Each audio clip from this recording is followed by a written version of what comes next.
TV চুরি করে নিয়ে গেল।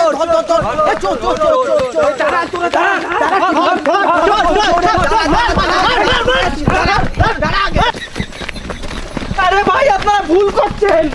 টিভি চুরি করে পালাচ্ছিস, আবার বলছিস আমরা ভুল করছি। দাঁড়া আগে, দাঁড়া আগে, দাঁড়া। কোথায় যাচ্ছিস? দাঁড়া।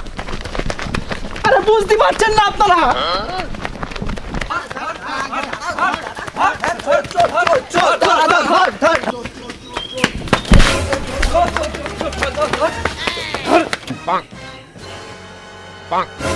আরে দেবাশিস, তুই টিভি চুরি করে নিয়ে পালাচ্ছিলিস? আরে হ্যাঁ কাকা, আমি টিভি চুরি করিনি তো। তাহলে তুই টিভি নিয়ে দৌড়াচ্ছিলিস কেন? আরে কাকা, আমি চোর না তো, চোর তো। আমি ওরে বারবার করে রিকোয়েস্ট করছি